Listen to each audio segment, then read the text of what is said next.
السلام علیکم ورحمت الله وبرکاتو. ټول ملګرو ته سلامونه. امید لرم چې ښه به ملګرو. نن د سره داسې یو ویډیو شیر کوم. یقینا د تمنیل د ټایټل نه به تاسو ته پته لګېدلې چې یاره یو پلار چې کوم دی راپاڅېد او د دغې پلار چې کومه بله دویمه ښځه وه خپله یو لور ډېره په بېدردۍ سره چې کوم دی قتل کړې ده. 15 کلنه 6 کلنه ماشومه. یقینا په دې سایډ به تاسو سره دا پټو وینئ. دا ویډیو به تاسو ډېره زیاته کتلي.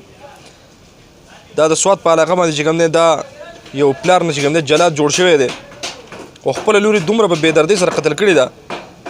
د دغې لور چې کوم دی د هغې ماما چې کوم دی د هغه تاسو دا لږ ویډیو چې کوم دی وګورئ چې یاره دا دی په دې خپل بیان کې څه وایي چې دا ماشومه جینۍ چې کوم ده د دې سره څومره ظلم شوی دی. بیا راځو. پالشتک دې ته څڅول شوي دي، دې ته د تشو متیازو په ځای کې مرچکي اړول شوي دي، ما بې جرګې کړي دي. ملګرو تاسو د دغې ماما د دغې جینۍ د ماما د خبرې تاسو واورېدې یقینا چې یاره د دې سره څه کانې نه دي شوي د دغې مېرنۍ مور د لاسه کوم چې د دې اولنۍ پلار او دویمه ښځه یې کړې وه هغه ورسره هم یو ظالمه یو جلاده ده.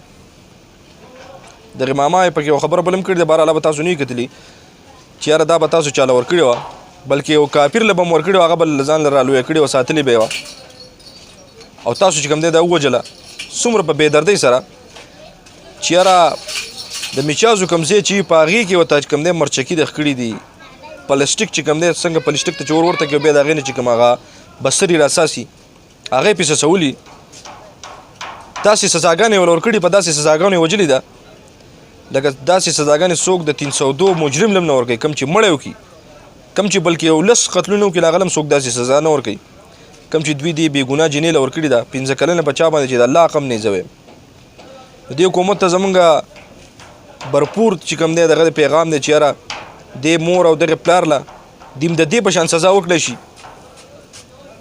څنګه چې په سعودي کې یو کار دی وکړو د هغې متعلق تاله هغې چې کوم دی جواب درکړی کېږي یعنې غلا دې وکړه لاس دې کټ کو مړی دې وکړو ته به مړ کېږي نو دوی خو مړی کړی دی او الله دې وکړي چې یاره پانسي شي خو بلکې چې لاول ولا دغه سزا ورکړی شي کومه چې دوی د دې 15 کلنې ماشومې سره کړې ده.